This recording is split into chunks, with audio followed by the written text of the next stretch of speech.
All right, now we're going to go through paper 4, which is the extended theory paper for chemistry. And that's IGCSE from Cambridge International Examination, CIE. This is May, June 2017, so summer 2017, variant 2, so 0620/42. All right, let's get started. We'll get her done. No one says that. Question 1A. State the name of the process that is used to 1. Separate oxygen from liquid air. So when you're separating oxygen from liquid air, you have a bunch of different gases all mixed together. So you will have to use fractional distillation. How do you separate the individual dyes in ink? That you use the process of chromatography. 3. How do you produce ethanols from simple sugars? Well, that you use fermentation. 4. How do you obtain water from aqueous sodium chloride? So get the water out of salty water. That you use simple distillation or distillation. So you can call it simple distillation or distillation, both work. And 5. How do you separate the precipitate formed when aqueous silver nitrate is added to aqueous sodium chloride? You want to get the solid out of a solution. You filter it. So that's filtration. Okay. B. State what is meant by the terms for 1. Element. So an element you can define in 2 ways. One of the ways, which is a very good way, probably the better way, is to say that it is a substance. It's something that can't be broken down into more simple substances chemically. So an element is a substance that cannot be broken down into simpler substances chemically. Okay, you can break them down physically by shooting other particles at it. That's how they find out what an element is made out of. But chemically, it can't be. There's no chemical reaction that can break them down further. You can also say that an element is something, a substance, that's made up of atoms with the same atomic number, or proton number, or the number of protons. Say the same thing. Okay, so if they have the same proton number, then it's the same element. Okay. 2. What is a compound? A compound is 2 or more elements that have bonded together. So a compound is 2 or more elements bonded together. And an ion is a particle that contains a different number of protons and electrons. So an ion is a particle that contains different numbers of protons and electrons. You can't call it a charged particle because a charged particle could be a proton or it could be an electron, and those aren't ions. Question 2. Carbon and silicon are elements in group 4 of the periodic table. Both carbon and silicon exist as more than one isotope. A. Define the term isotopes. So if you have 2 isotopes, they have the same proton number or the same atomic number, and they have different numbers of neutrons or different nucleon numbers or different mass numbers, just different ways of saying exactly the same thing. So isotopes are atoms of the same element with different numbers of neutrons. Okay, and now we have to complete the following table, which gives information about carbon atoms and silicon atoms. Okay, so we have the nucleon number for both of them.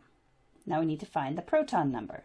Okay, the proton number of carbon is 6, and the proton number of silicon is 14.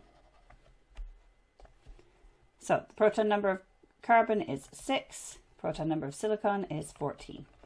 Okay, so the electronic structure for a carbon atom, not a carbon ion, has the same number of electrons as protons. So that's 6. In the first shell, there's 2 electrons, and the second shell, there's a maximum of 8. But obviously, there's a maximum of 6 in total. So here, 2 plus 4 equals 6. So this is the electronic structure of carbon. Silicon, again, the first shell, maximum of 2.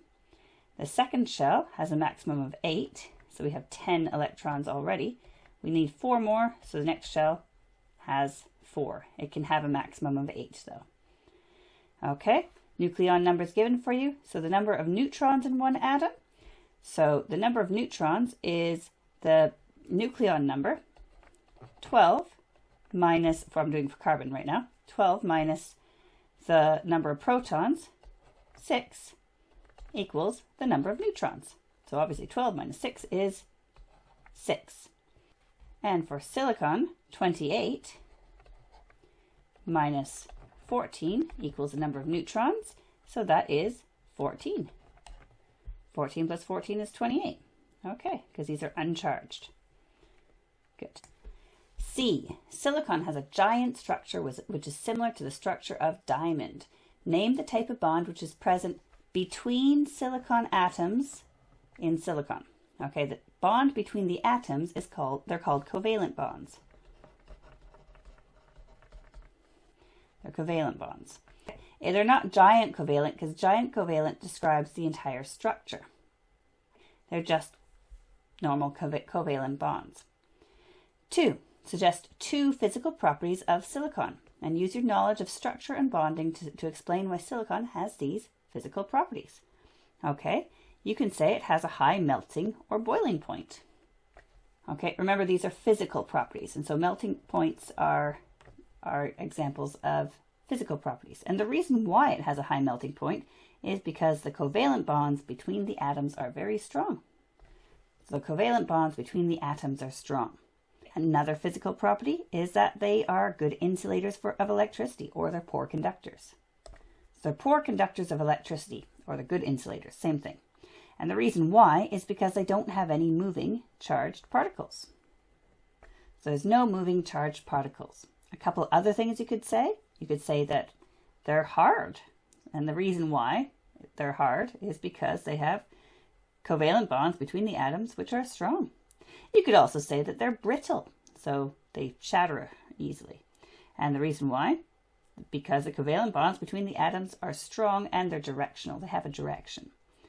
Okay, and you can say that they're insoluble. They don't dissolve in water, and that's because they don't form hydrogen bonds with water.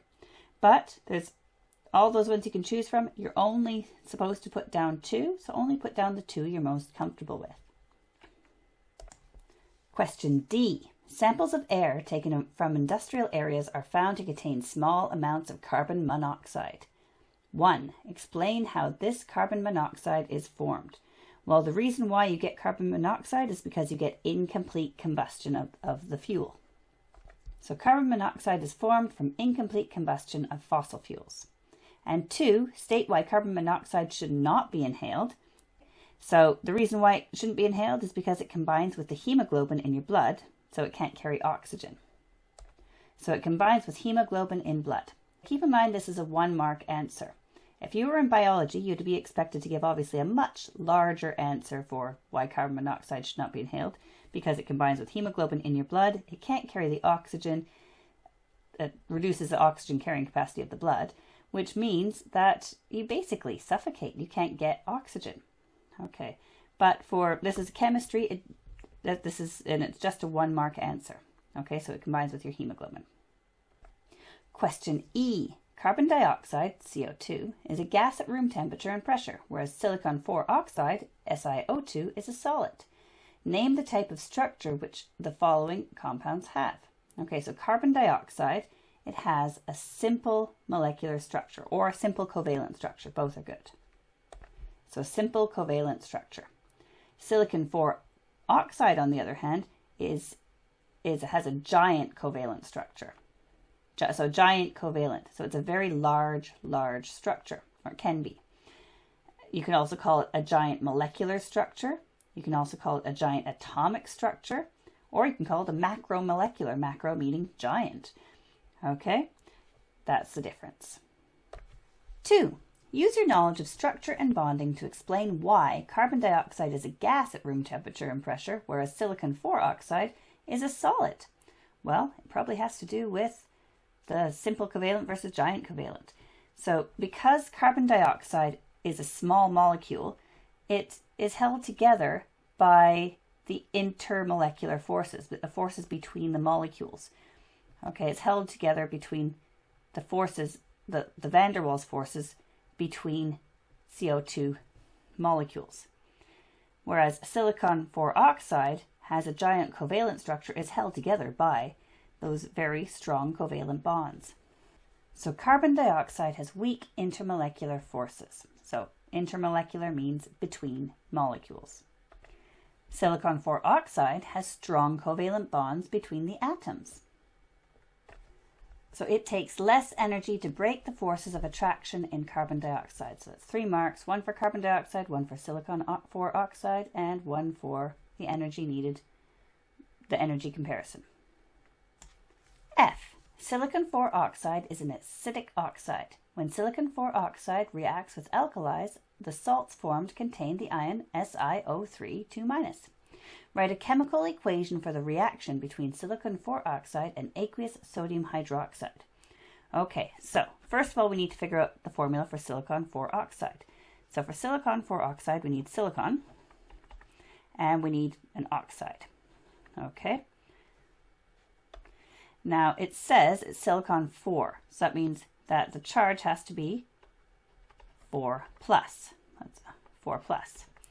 Okay, so that means the charge from oxygen has to be 4 minus. And we know that oxygen has a charge of 2 minus, so that means we have to have 2 oxygens. Don't write this bottom layer. This is just showing how you work it out. Okay, and then you add, I'm going to leave a space for any balancing, sodium hydroxide. You should know the formula of sodium hydroxide is NaOH. Now, we need to have something with sodium, Na, and SiO3 2-. SiO3, so we know it has a charge of 2-. We know that SiO3 has a charge of 2-, so Na has to have a charge of 2 plus, which means we have to have 2 Nas there.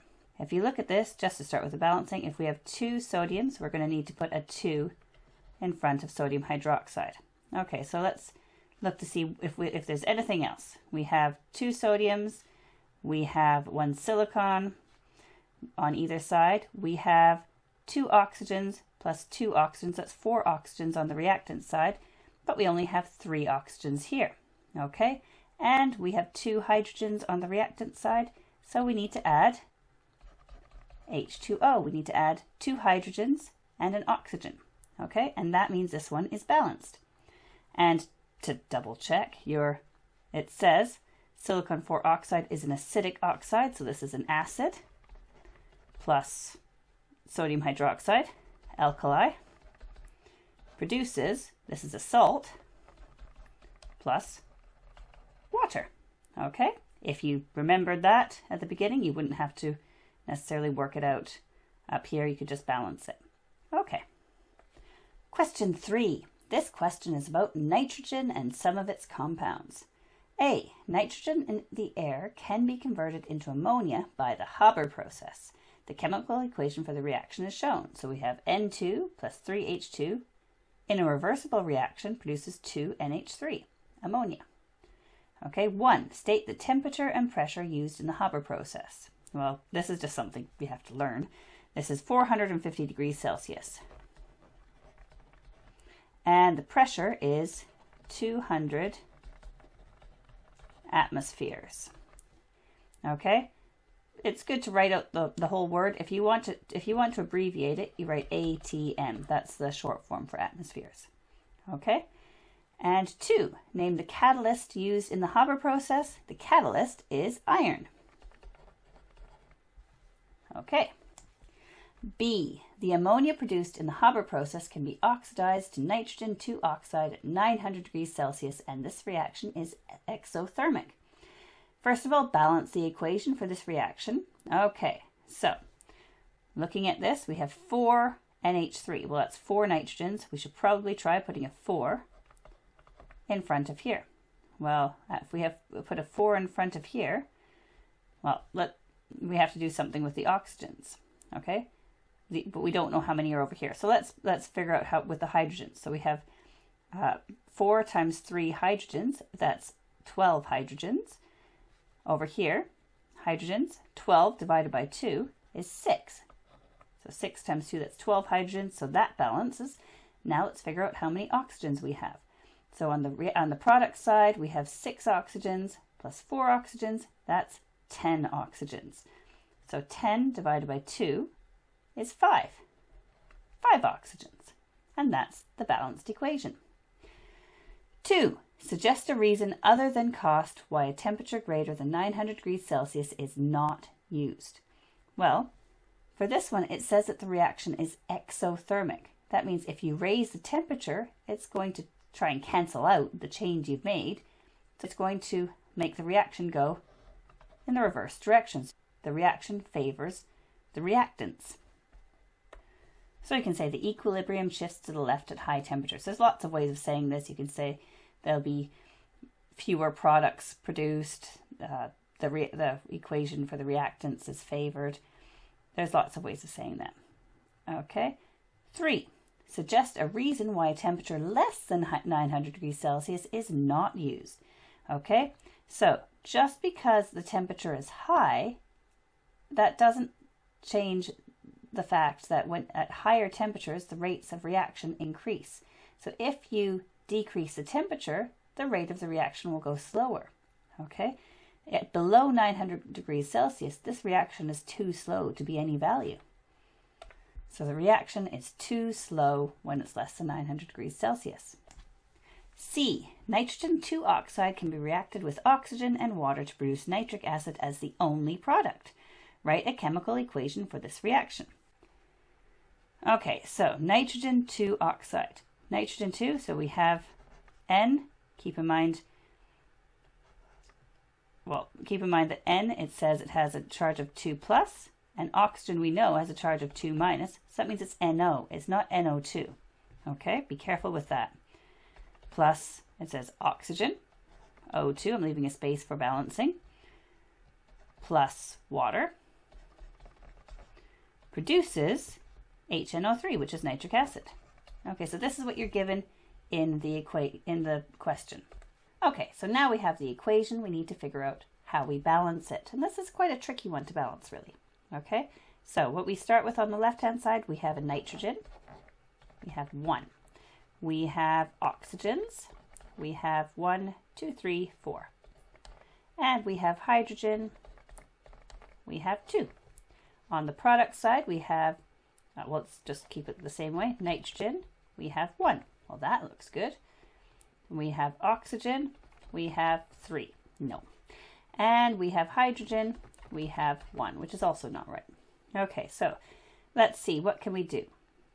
Well, if we were to this part, always do the balancing bit in pencil. And if it's a tricky balancing, save it for the end. And make sure you don't lose other marks because you have wasted too much time on here. So you haven't completed other easy questions. Do the easy questions first. Okay, so do this bit in pencil. Let's try putting down a 2. Okay, so if we put a 2 there, we now have 2 nitrogens, 6 oxygens, and 2 hydrogens. Well, we would need to put a 2 in front of the nitrogen, so we can also have 2 nitrogens. Okay, if we have 2 nitrogens, we now have another oxygen. That's 5 oxygens, and hydrogen stays the same. So that doesn't look very good. We'd have to get another oxygen. Okay, so we'd have to put a 2 in front of there. So we can have another oxygen to balance this out. So that would mean we'd have 6 oxygens, and we'd have another 2 hydrogens, so we'd have 4 hydrogens. Okay, but now we need to increase the number of hydrogens over here. That's frustrating, isn't it? Okay, so if we need 4 hydrogens over here, we put 4 hydrogens over here. Okay, let's try this one again. So if we have a 4 in front of there, we now have 4 nitrogens. Okay, we have 12 oxygens, and we have 4 hydrogens. Okay, so if we have 4 hydrogens or 4 nitrogens, we need to put this as a 4. Okay, so we need to put a 4 in front of NO. This is a convoluted one. Yes, that's okay. So if we have 4 in front of NO, that means we now have 4 nitrogens. Good. Okay, and we have 4 plus 2, that's 6, plus 2, that's 8 oxygens. It's not quite enough yet. And we have 4 hydrogens. Well, so far, the nitrogens are looking good, the hydrogens are looking good, but the oxygens are not. How many oxygens do we need? Well, we need 4 to get it so it's at 12. So we have 2 here, 4 here, and 1 here, or 2 here. So if we put a 3 in front of here, we now have 6 rather than 2. So we have 4 oxygens plus 6 oxygens, that's 10 oxygens, plus 2 oxygens, that's 12 oxygens, and that's the same as oxygens on the product side, so it finally balances.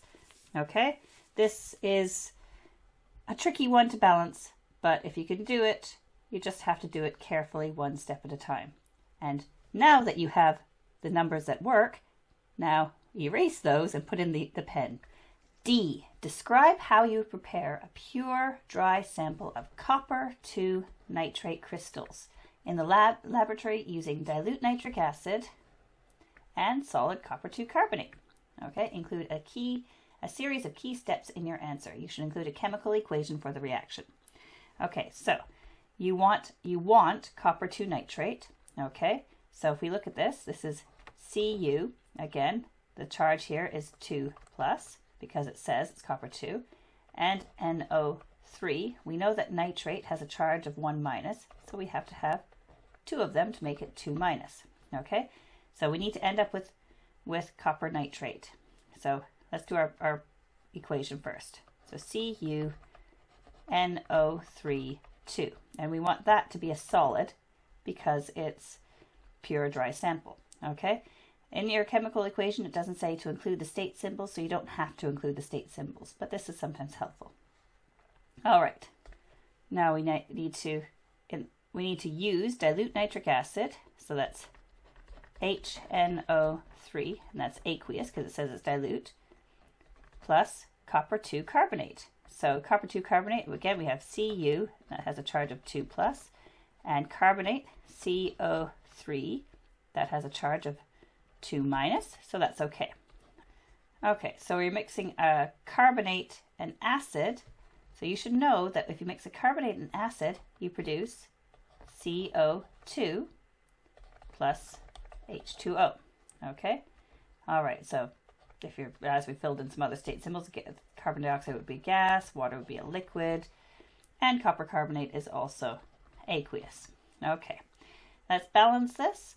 So I always start with things like copper. It's only in 1. Copper, copper. That's good.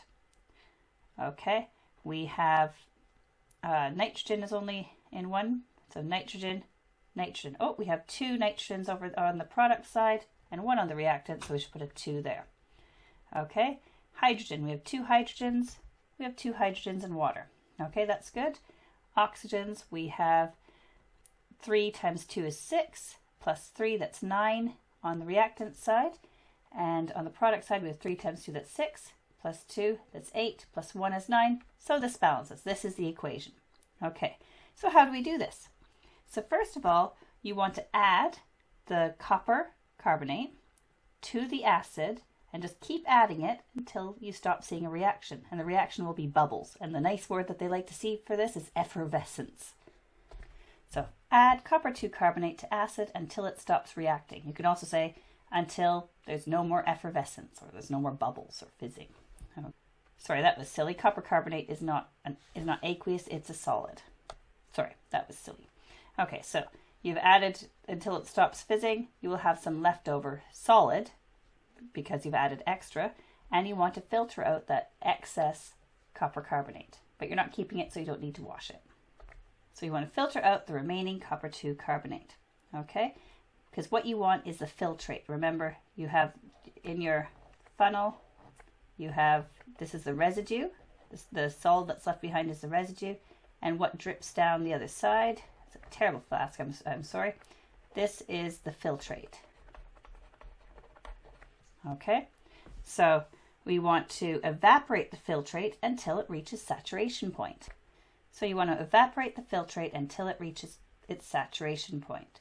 And you can tell it's reached saturation point by using a glass rod on a microscope slide and looking to see if crystals form.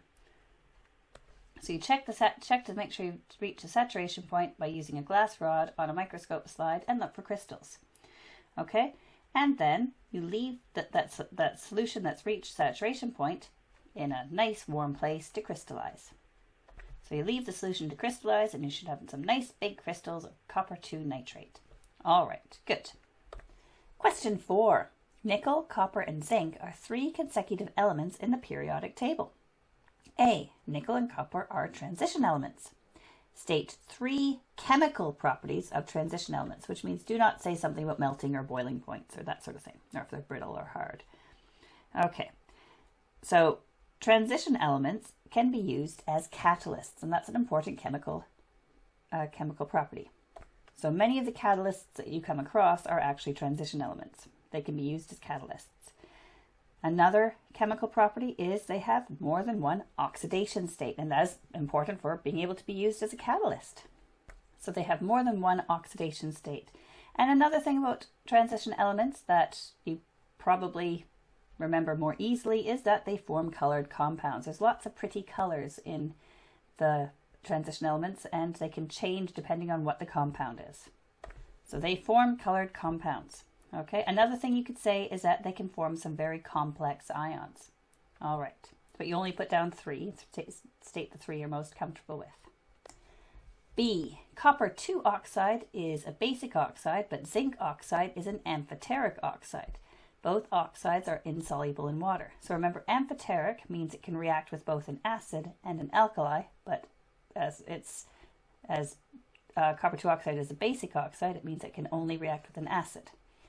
Okay, you're provided with a mixture of solid copper 2 oxide and solid zinc oxide. Describe how you would obtain a sample of copper 2 oxide from this mixture. So you have a mixture of solid copper, a mixture of solid zinc, 2 solids mixed together. What you need to do is you need to dissolve it, but you only want to dissolve one of them and leave the other behind as an undissolved solid, so you can filter it out. If you add an acid, then the copper oxide will react with it because an acid plus an alkali produces salt plus water. And if you add an acid, the zinc oxide will also react with it because zinc will act as a base if an acid's being added. Okay, so you don't want to add an acid, that would dissolve both of them. So you want to add an alkali. So you want to add sodium hydroxide solution. You could also say potassium hydroxide solution or another very common alkali. Okay, so you want to add an alkali, but be specific. It's saying how you would obtain, not just a general add an alkali. Okay, once you've done that, then the zinc oxides will react because it's amphoteric.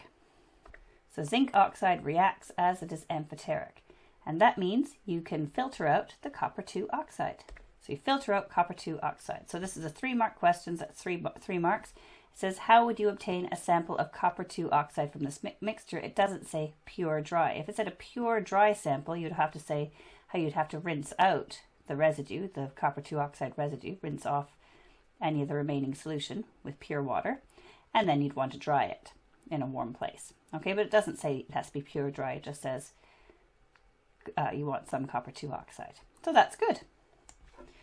So C, 3 cells are set up using 2 metals. Okay, before even looking at the question, as electrolysis, I always remember to panic. The only time you should panic on a science exam, positive, anode, negative is cathode. Okay, but it's not all. It doesn't always come up in an electrolysis question, but I always write it down.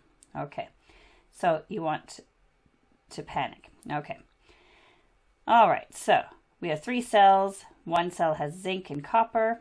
1 cell has zinc and nickel, and 1 cell has copper and nickel with some electrolyte. You don't know what it is, and the cells are producing a voltage.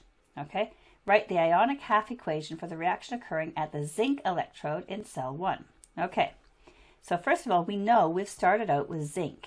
You know that there's zinc because it says there's zinc. Zinc.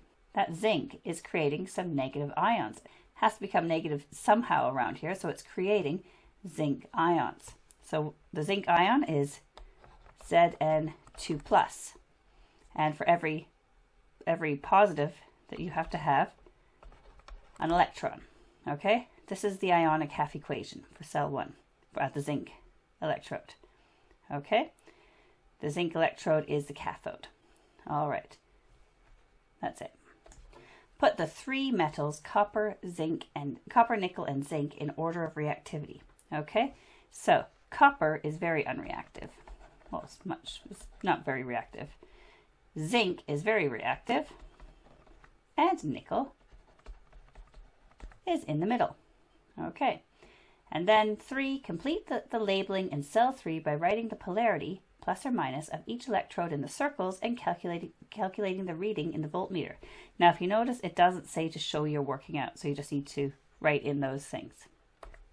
So you have to somehow figure out which one of these is positive, which one's negative, and figure out the voltage. Now, looking at this logically,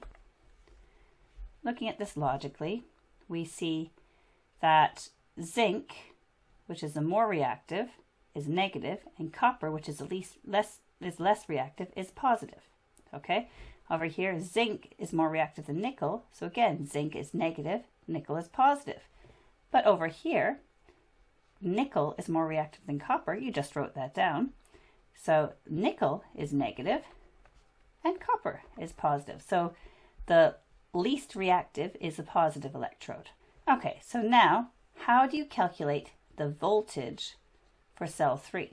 Okay, the way we do this is, again, we look at the reactivity. So we have zinc, we have nickel, and we have copper. Those are the electrodes we have in order of reactivity. Zinc is most reactive. You just wrote that down. Okay, so the first cell has zinc and copper, and that creates a voltage of 1.10 volts. The second cell has zinc and nickel, and that creates a voltage of 0.51 volts.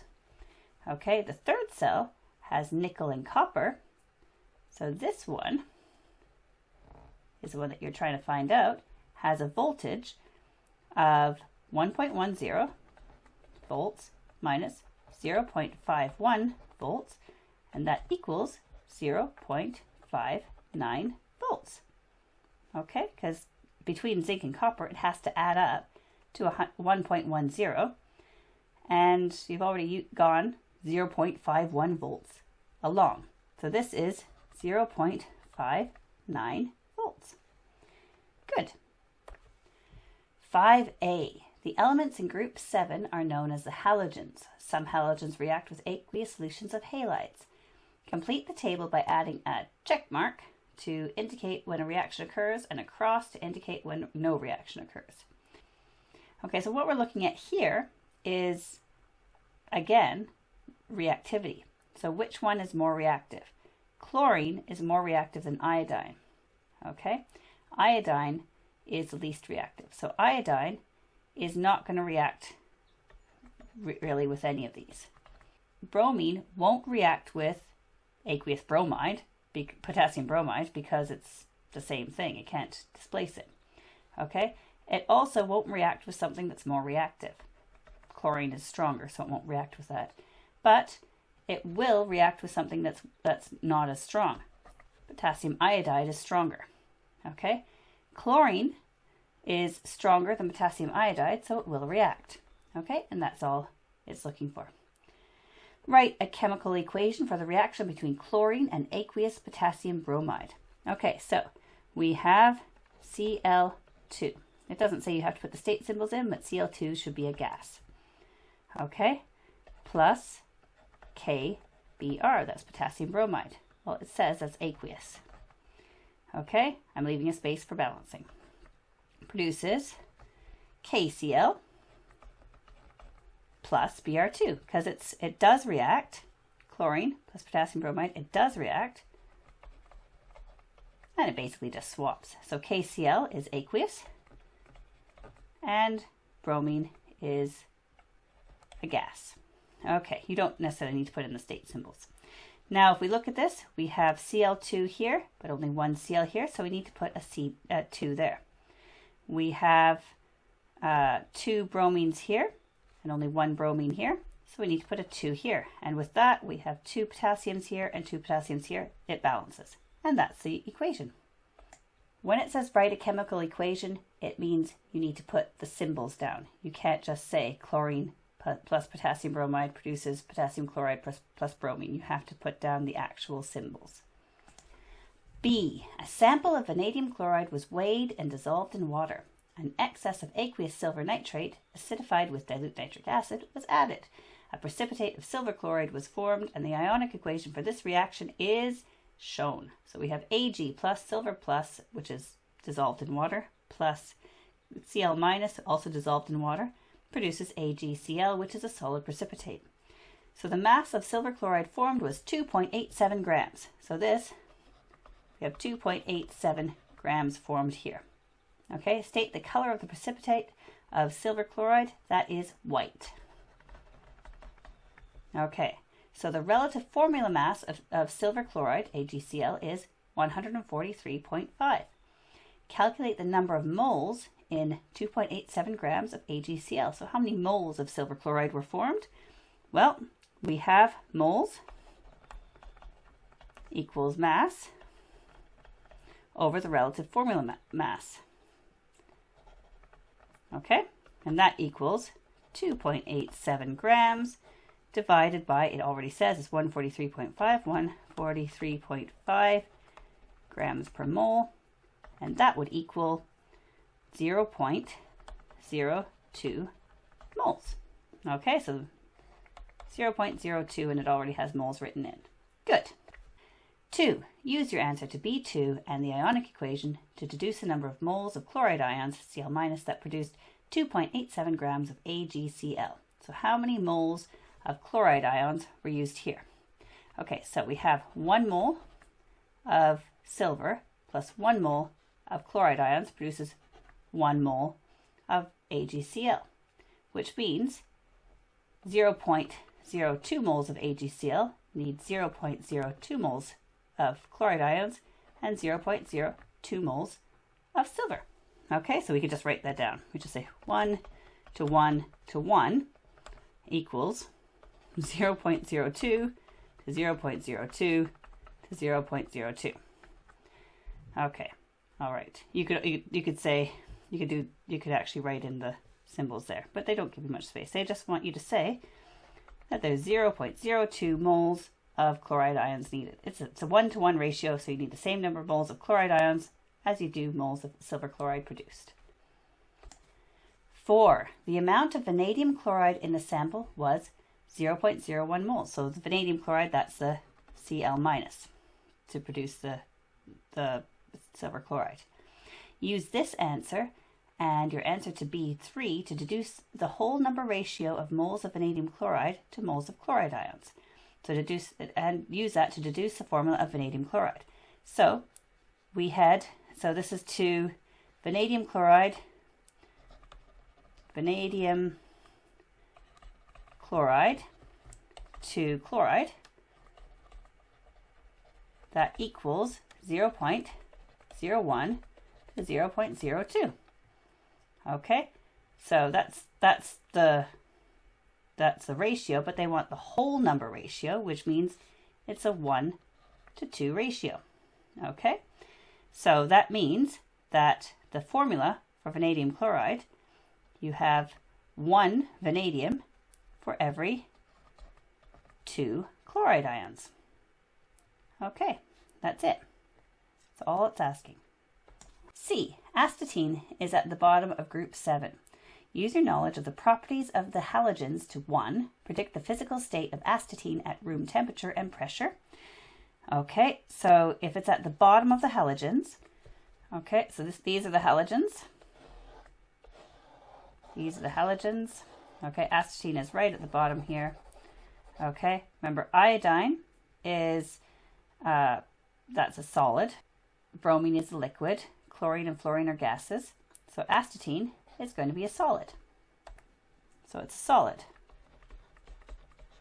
Okay, and 2, write a chemical equation for the reaction between sodium and astatine. Okay, so we know we need sodium, Na, plus AT. Now astatine is a halogen, which means there's 7 electrons in its outer shell, so it's not going to just stay as AT. Okay, it's going to be AT2, just like chlorine, Cl2, bromine, Br2, they're all 2s.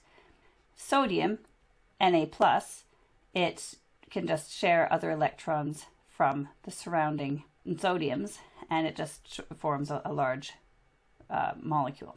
Okay, it's just Na. Okay, so with that we can get NaAT, and we have 2 astatines here, so we need 2 NaATs, and we need 2 Nas over there. Okay, all right, that's it. That's all it's asking. D. Iodine reacts with chlorine. The chemical equation is shown. So we have I2 plus Cl2 produces 2 ICl. Use the bond energies to answer the questions. Okay, so these are the bonds. Any I to I bond, it has 151 kilojoules per mole. Cl to Cl bonds have 242, and I to Cl bonds 208. 1. Calculate the total amount of energy required to break the bonds in 1 mole of I2 and 1 mole of Cl2. So the energy needed to break 1 mole of I2 and Cl2, that equals, well, as it says here, 1 I2 bond, that is 151 kilojoules, plus the Cl2 bond is 242 kilojoules. So that means the energy needed to break it is 393 kilojoules. So that means 393 kilojoules is positive. All right. And 2, calculate the total amount of energy given out when the bonds in 2 moles of ICl are formed. So that equals 2, so it's 2 moles, 2 times 208, because that's what it says up here. Okay, and 2 times 208 kilojoules equals 416 kilojoules. Okay, so here's 416. Okay, and 3, use your answers to D1 and D2 to calculate the overall energy change for the reaction. Okay, so the total energy change is the bonds broken minus the bonds formed. So total energy change is the bonds broken minus the bonds formed, which equals, as we already calculated, 393 kilojoules minus 416 kilojoules, and that equals minus 23 kilojoules. Okay, so that's minus 23 kilojoules per mole, and you have to put in the minus sign or else it's wrong. 6. An homologous series is a family of organic compounds whose names have the same ending. 1. Name the homologous series for which the names of the organic compounds end in ene and oic acid. Okay, so the organic compounds that end in ene are called alkenes. And those end in oic acid are carboxylic acids. So alkenes and carboxylic acids. State 2 characteristics of an homologous series. Now this question's come up many, many times I've seen lately. Well, molecules in a homologous series have very similar chemical properties. So similar chemical properties. If you said same chemical properties, that would also be okay because they are very, very similar. Okay, they also have the same general formula. So alkenes have CnH2n as their general formula, so they have the same general formula.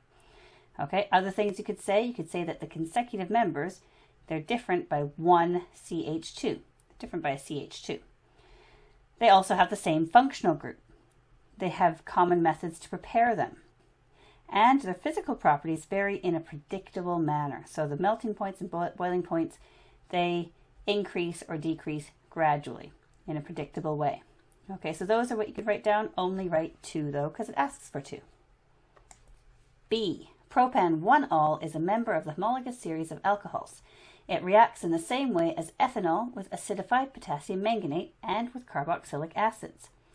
Okay, so name the type of compound that is formed when propan 1-ol is heated with acidified potassium manganate and ethanoic acid and a suitable catalyst. Okay, so this is the type of compound, not the actual compound. Okay, so the type of compound when it's heated with acidified potassium manganate is a carboxylic acid. It forms a carboxylic acid. So it forms a carboxylic acid. If you heat it with an ethanoic acid and a suitable catalyst, you get an ester. All right, that's it. C. The structure of prop-2-enoic acid, or acrylic, is shown. Okay, so this is the structure. 1. What would you see if prop-2-enoic acid were added to aqueous bromine? Well, here you have a double bond. Okay, when you add an alkene to bromine in light, you get basically the color of bromine disappearing. So the solution would decolorize. If you add prop-2-enoic acid to a solution of sodium carbonate, it's an acid added to a carbonate, you get bubbles. And the nice word for bubbles, more sciencey word that it makes it sound like you know what you're talking about, is effervescence. But bubbles also works, or fizzing also works. Okay? And 2. Prop-2-enoic acid can be polymerized to form polyacrylic acid. Suggest the type of polymerization that occurs and draw one repeat unit of the polymer. So the type of polymerization is addition, and that's because there's a double bond. So it's addition, and it says one repeat unit. So what repeats? So we start off with a C double bond C, and that double bond is broken. So we have a C single bond C. Okay, now on one of those carbons we have 2 hydrogens. On the other carbon we have a CO2H and a hydrogen, and we have a continuing chain. So this is one repeat unit. Okay, if it said to draw the monomer, then you would put in your square brackets and an N, but it didn't say to draw the monomer. It just said to draw a repeat unit. So this is all that they want. All right, so we've reached the end of this exam. I really hope you found this useful to your studying. If you did, please press the like button, the thumbs up button, and would really appreciate it if you'd subscribe. We also really like reading your comments. If you have any questions, comments, or anything else you'd like to say to us, please write them in the discussion section below. And have a great day.